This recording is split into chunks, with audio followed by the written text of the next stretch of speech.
Palang araw sa inyong lahat sa Visayas at Mindanao. Sa naman kayo sulok ng mundo, magyati malayo mga bayan. Dito tayo sa tapat ng Luneta.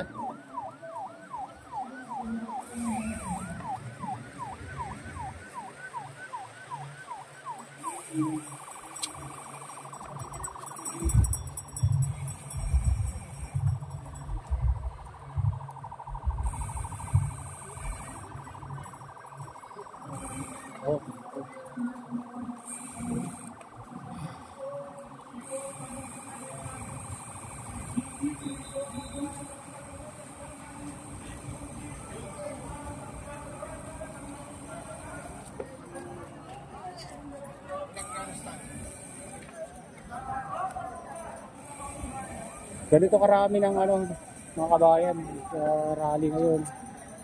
Transparency, big.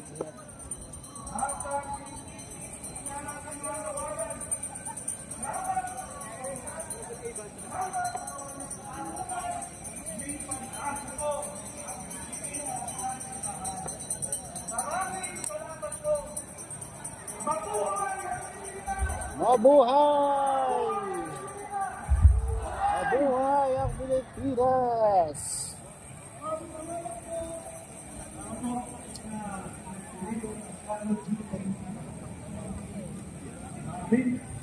Dito tayo sa Purpose Street, guys.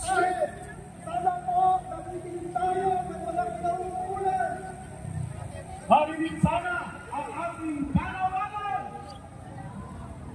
para sa kapayapaan, pero hindi pababayaan na kalubog ang bayan. Ama, nalubog na po doon? Hindi mo pala. Ito palang mga pagnanakaw sa kabangyaman. Itinulog po ang imahe ng ating bansa sa buong sanlibutan. Mga kababayan, papayag ba kayo hindi natin ito ibangon? Ibabangon ang gabangon! Sisigaw kayo! Ano nga ba niyo?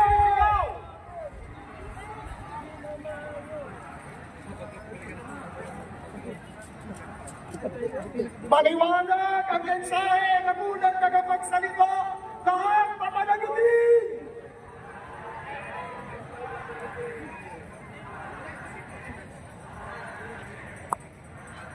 Yung nagtatago, hanapin! Yung nagtakbuhan, lugisin! Yung nanginagpas sa tawin!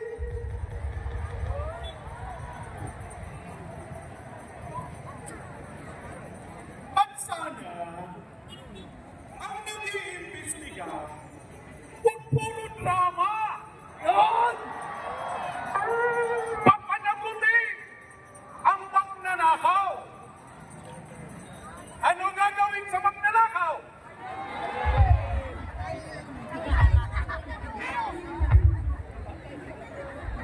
Sige, at isahin natin ang ating tinig. Idalangin ng Diyan, lahat tayo makibahagi hanggang sa dulo. Ito ang tiyan natin. Please. Hustisya! Hustisya! Sa bayang ninakawan! Hustisya! Hustisya! Sa bayang ninakawan! Ang bahala hanggang bubong! Pero hanggang ngayon, walang nabubulo! Investigasyon! Iba naman kayo. Hindi kami naman! INC For transparency! INC for accountability! INC for justice and we! Justice! Justice! And justice! Justice! Justice! And justice! Isang palakpakan naman dyan! Mga kababayan, nagkakatipon man tayo sa bako dito. Pero isinisigaw din natin ang tinig na pagkababayan natin. Ang word control. Panoorin po natin ang mga video na gagawin. Panoorin po natin ito. 43 years na ako dito. Ngayon lang nangyayari nga yung ganyang pagbaha. June, July, August, September, October, Simula ng 2015, hanggang ngayon, lalaki, lilikit, isa hanggang meron, hanggang liligyan sa mga dinadaan.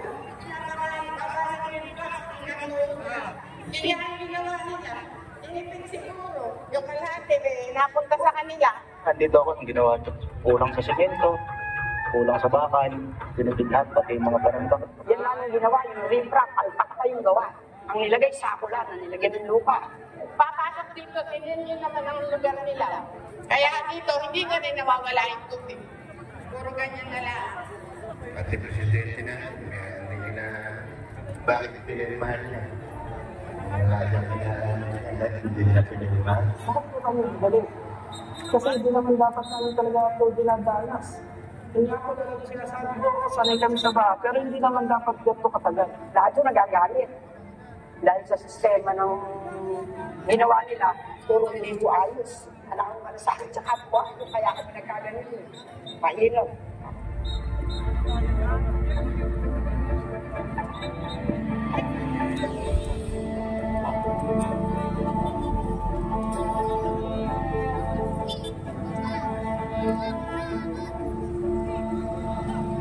Dapat din para sa akin. Kung hindi natin pinapagpira, ilabas sila para makatuloy yung proyekto. Dahil kawawa ko kami. Kinakakot lang yung pera, kaya ganito yung mangyari sa flood control. Ayan, may bahay-bahay yung naapektuhan kasi nagbuo na kami bahay dito. Kailangan nyo, huwag nilang kurakutin yung pera para noon. Paggawa ng maayos ang listrap, hindi kami mamabaha. Kaya kailangan, nanungunan ng gobyerno. Lumagay sa ayos. Ilagay sa tama yung mga pagawain para nung hindi kami maperwisyo. Gaya ng apo kong nag-aaral. Araw-araw mo yan, naka-jumper boots. Naka-jumper boots bago malis. Pag uwi sa gabi, nakaganon pa rin. Nananawagan po ang tao nagkontrol na yan. Sana ang mga tulan yung nasa taas. Sila ang may kasalanan yun eh. Hindi naman yan magkakawang dahil sa kanila.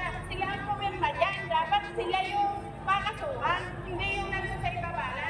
Lahat sila sana.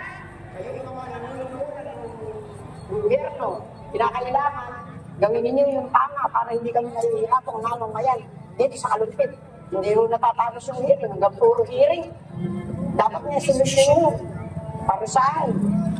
Kinakailangan ipulong.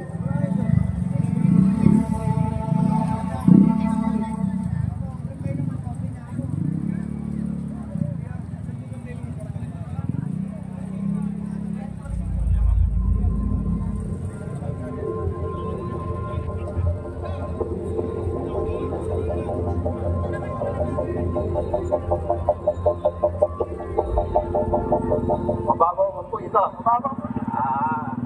Pero pagka uulan, abot po rito sa, lagpas po rito sa paa namin. Ayun, yung guhit na yun. Wala sila magawa.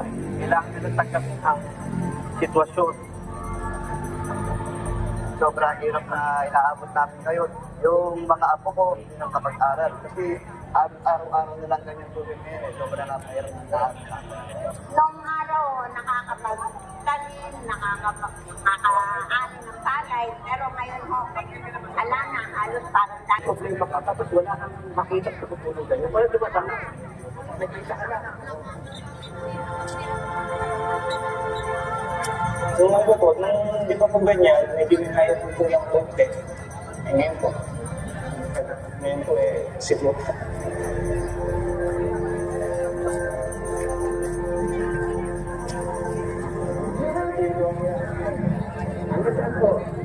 Again, abot sa konto rin. Dapat ang bilis po ay lubog na dito sa amin. Hindi po ito makalabas. So, ang transportasyon naman po, mas mahal. Baka na po yung nakaregion sa ang pamasahe po at 200 plus. Wala lang po ang budget na upset na ako. Magkano lang kinikita ng trabahador natin, minimum. Magbabaka sila, ano nang iuwi sa pamilya, kakain pa sila. Puro sira. Walang ginawat. Yung gusto kong galing mong gusto ng anak mo, wala akong magiging.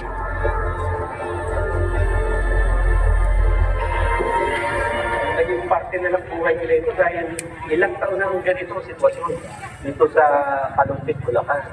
Pagkatapos mababalitaan mo yung pondo para hindi masolusyonan, ginuha lang ng ilang tao. Siguro ang nakikang natin parating sa mga lakorako at sa kamalang pera na sana makita nila yung hirap na dinarasan natin sa dito.